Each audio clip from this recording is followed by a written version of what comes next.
What's up everyone, it's Bruce Waha. Hope y'all are having a good day. In today's episode we're going to be talking about the PCS Life. In particular, moving from Ramstein over to Lakenheath. Before we get started, be sure to give this video a thumbs up and subscribe to the channel if you like what we're doing here at Wallet Heart. Alright, let's get into it.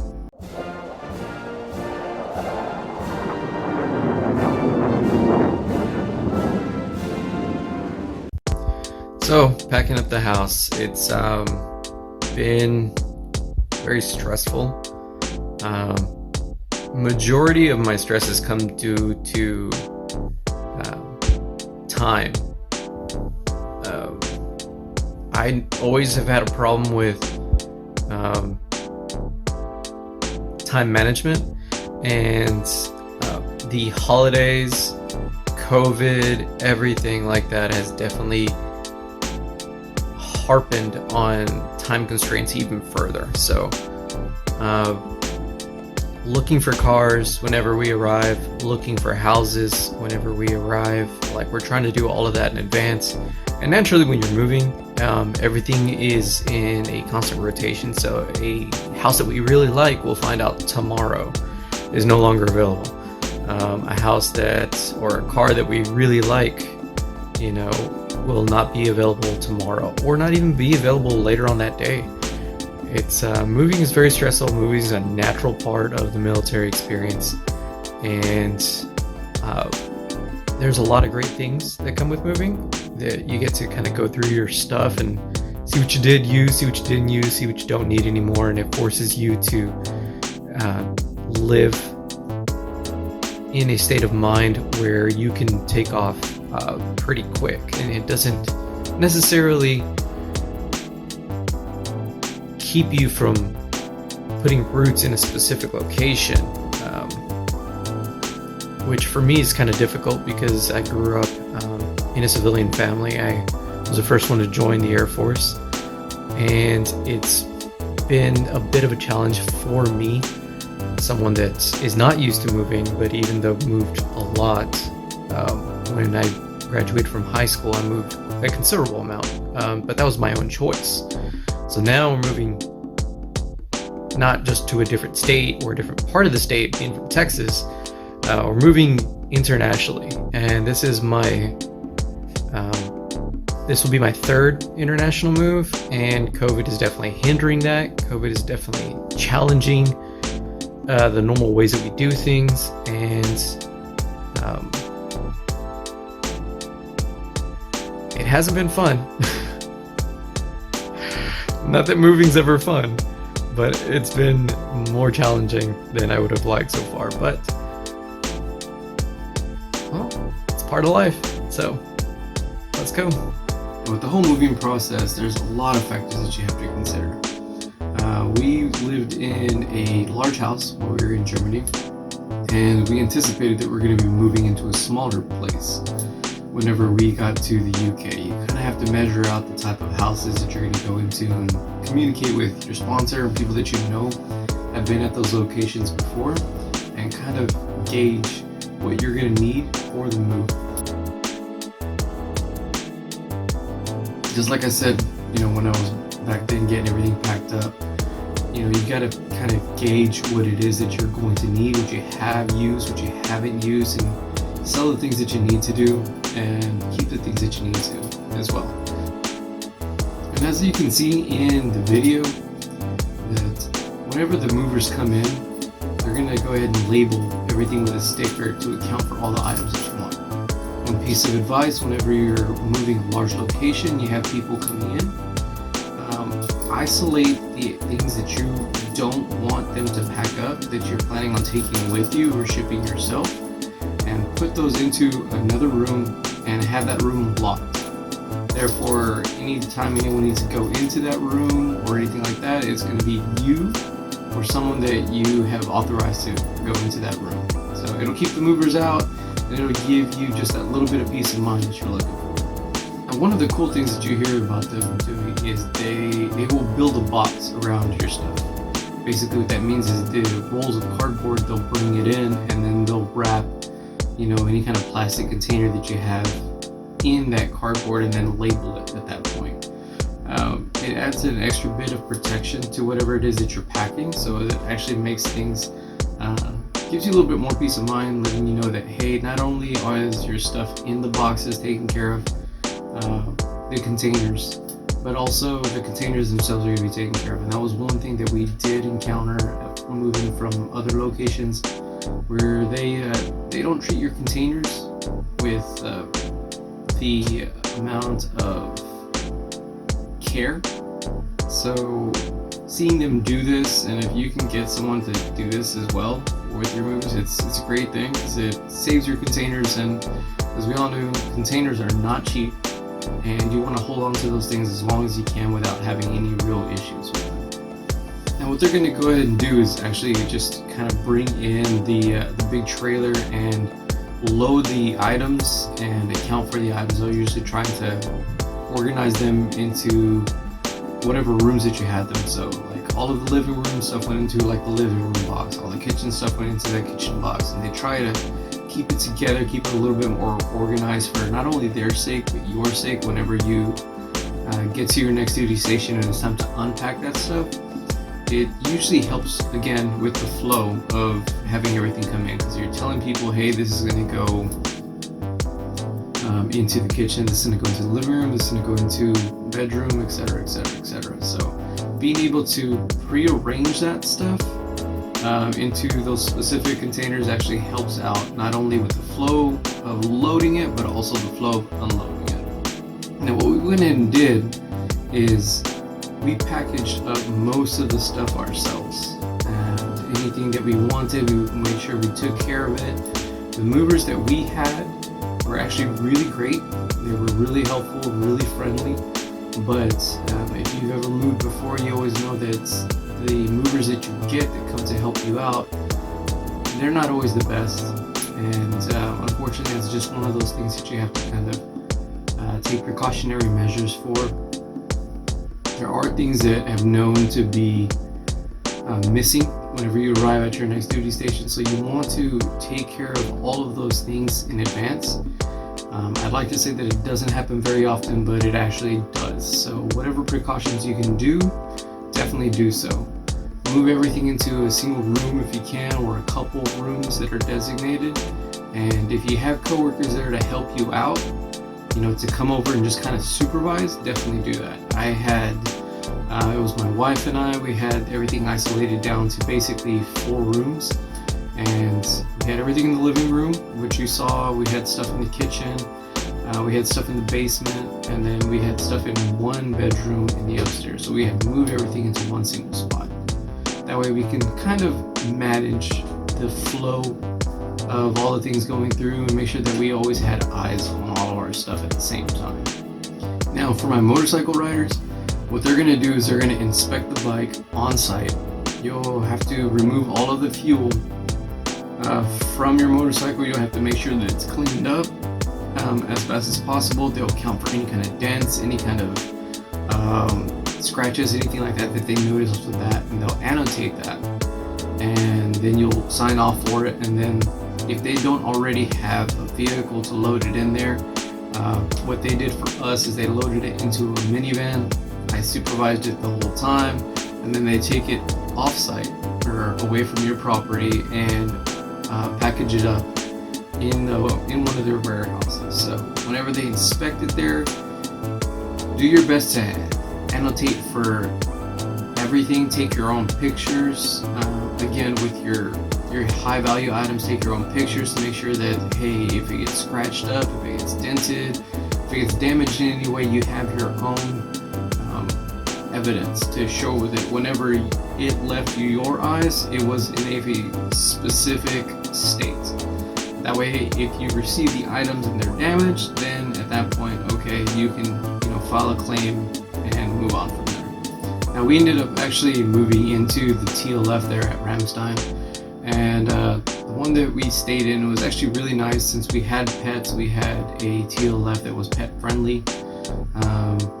There was a small dog park in the back, and so whenever we needed to take the dog out to do whatever it needed to do, you know, it was in a very centralized location. The TLF was actually really nice. We had a bedroom, we had a large living room, dining, the kitchen. We had a little bit of a balcony area that looked over the dog park.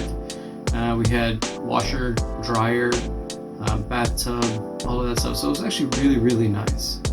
So definitely, if you get into one of these places, you won't have to worry about having like your own pet crate or anything like that. That's going to be supplied already. But like the travel crates and stuff like that, perfectly fine to keep those with you. You'll need those whenever you're traveling. But as far as needing it while you're staying in a specific location, if you usually have your dog in a large crate to sleep or whatever, that's already provided for you, so don't worry about that. Your laundry's there, so you want to save like your detergent, stuff like that. You have a kitchen, so you can utilize that. And we're going to go ahead and in the top right, we're going to show you guys a link to the video of another YouTuber that actually did an in-depth review and kind of walkthrough through the overall TLF that they stayed in. Ours is pretty identical to that one. So definitely the TLFs you're taking care of for that one. So that's always a great thing. Now, as usual, moving is extremely stressful. So, do whatever you can to help. If it's just you, help yourself relax whenever you can while you're out processing, doing what you need to do. If you have your family there, give each other, space, give each other whatever they can to have peace of mind and just kind of relax as much as possible, because moving is just stressful in general. Moving internationally is even more stressful, because there's all these different things to account for. And then if you happen to be moving where COVID is still, a very big part of the moving process, try to account for all of those things in advance, trying to have all your stuff taken care of, and, just be able to relax whenever you can, as often as you can, and make the best of the situation. There's going to be a lot of high stress moments. Do your best not to get overly, frustrated with an office, a person, or your significant other. It's gonna pass. Keep that in mind. And as annoyed as you are with your significant other or with the situation in general, just know that it's gonna pass, and you're gonna get to wherever you're going, and then you'll be able to relax when you get there as well. So if COVID is still a thing for you guys, and you have to have your COVID test done within a certain amount of hours and have your results done in a certain amount of hours prior to your leaving, first off, find out where all those places are, what the turnaround time period is. Be sure to download whatever app is necessary to track your online on your phone. That way you can download and access that data at any point in time, just in case. You may need it, you may not, but it's better to have it.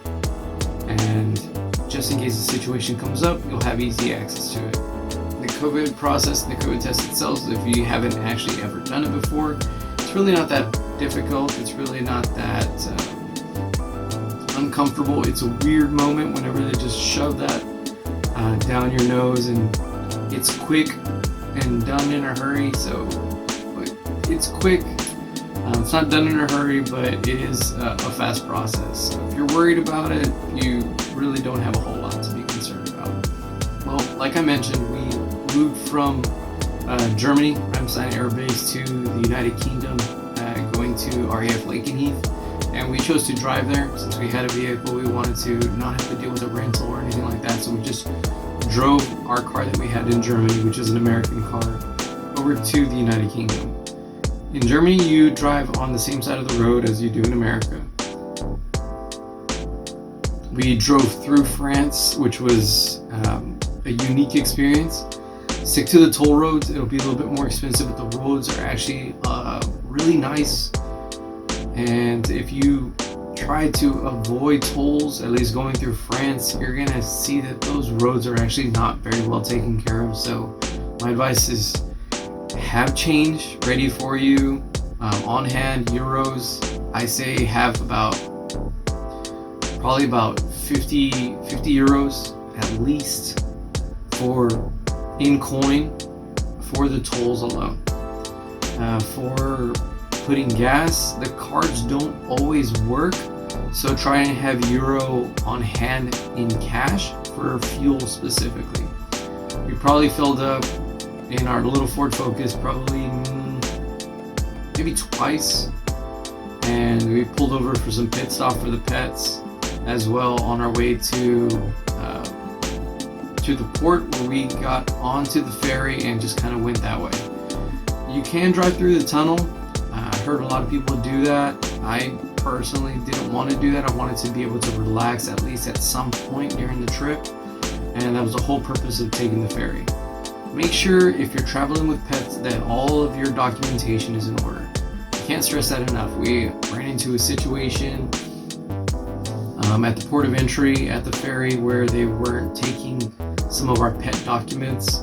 However, we were able to identify what the issue was, and my wife, who's much better in situations like that, went ahead and handled the situation, explained what was going on, and they eventually just let us on. So be sure to, again, have your documentation in order, have the passports if you guys are required to have passports, have their vaccinations, have their immunization records, all of that stuff in order, and be sure that you have it within the time period it's designated. They're very specific about their time periods, so do as much research on that as you can, because trust me, it is not something you want to deal with. If they don't allow you to pass, it can impede your transportation completely. If you can't book your tickets in advance for the ferry, go ahead and do that. Make sure that that's accounted for, that's paid for, and also that you have insurance for it, just in case a situation comes up and you don't make that specific ferry. You can hop onto the next one or another one at a later time, that you don't have to actually end up having to purchase another one. While you're on the ferry, you'll be able to park. Your pets will remain in the car, so make sure that they have whatever it is that they need in the vehicle for their own comfort. And you'll be able to go upstairs, go to the restroom, go grab something to eat, and just kind of relax. It's about 2 hours from what I remember, going from Calais, where we went on, over to Dover. And then when you actually arrive in Dover, that process isn't as stressful because you're not trying to get on, you're just trying to roll out. There's a dog park that is nearby, so if your pets need to be taken over there to kind of relieve themselves, it's kind of a long way around, but be sure to have any kind of pee pads or anything like that for your pets, and make sure that they're taken care of, because the last thing you want to do is have them have an accident in the vehicle, because then you have to kind of endure that for the rest of the amount of time that you're going there. Now, in most of Europe, you're going to be driving on the right side of the road, just like we do in America. But once you get to the UK, you're going to have to switch sides, and it's not as daunting as most people think that it is. I didn't have as much trouble as I thought it would be. When in America, the right lane is the slow lane, and everybody passes on your left. And then when you get to the UK, the left lane is the slow lane, and everybody will pass on your right. So get to the left side, put your cruise control on, and just ride it out, and you'll be just fine. Now in Germany, you go by kilometers per hour. But once you get to the UK, it switches over to miles per hour. So keep that in mind. Being able to switch from one to the other is going to be kind of weird. It's going to take you a minute to kind of reorient your brain into processing that information. But then again, like I said, go ahead and update your GPS to miles per hour, and then set your cruise control, and you'll be just fine. RAF Lakenheath and RAF Mildenhall are kind of in rural areas, so the roads aren't going to be very well lit. So what I would recommend doing is definitely traveling, and whenever you arrive into the UK, if you can at all plan it, get there probably around noon at the latest to arrive in Dover. That way you have the sunlight to go. It'll be like a 2 to 3 hour road trip if you drove like we did. The lights in the UK aren't all along the roadside like we normally see them in America. In Germany, they're kind of the same way, but for some odd reason in the UK, street lights overhead lights, just lights that light up the road, aren't really a thing. So make sure that your headlights are working properly, make sure that your brights are working properly, because you will utilize those. And drive slowly if you need to, because the roads are very small, they're very windy, and there's no shoulder on the side of the road. So that is something that you'll have to get used to. But once you make it to Lakenheath, it's pretty much right off one of the main roads, so keep an eye out on the left hand side, and then once you get on, it's actually just a normal process of getting onto any base. Have your orders, have your ID, have everything presentable, and then as soon as you go through the gate, you'll hit the roundabout. You'll go straight, you'll hit another roundabout, but you'll make a left, that first left on that second roundabout, and you just go around. I believe it's the next left after that roundabout takes you over to the end. Again, we had reservations for another pet-friendly location. We did have to go into quarantine while we were there, so we had to abide by those processes and what they have, but they do have food delivery, they do have curbside, so you can go and do that, and then they had specific hours where you could go do what you needed to do, like at the commissary they were, for members that are PCSing in and having to go through the quarantine process. The BX is significantly smaller, so if you're coming from Germany, you got spoiled, flat out. You got spoiled. You know, IKEA was down the road. You know, all the different shops and everything were down the road. You're in a rural area again, so accessibility to, you know, late night grocery stores, restaurants, all that stuff, it kind of goes away. So be in for a culture shock. The BX is actually very small compared to Ramstein, but Ramstein's like one of the biggest BXs in the Air Force. So keep that in mind, and just know that you can order stuff online from other BXs and it'll arrive there. Well everyone, that wraps up this episode of Wingman Wednesdays. I hope you found that information beneficial to you. If you have any tips or any advice for members that are going to be going through this experience in PCSing from one location to another, be sure to leave all of that advice down in the comments below, and be sure to share this video with anyone that you know is going to be PCSing soon. Hopefully this will be able to help them out, and hopefully this has helped you out as well. I'm Bruce with Waha, asking you, hey, where's your wingman? Y'all take it easy.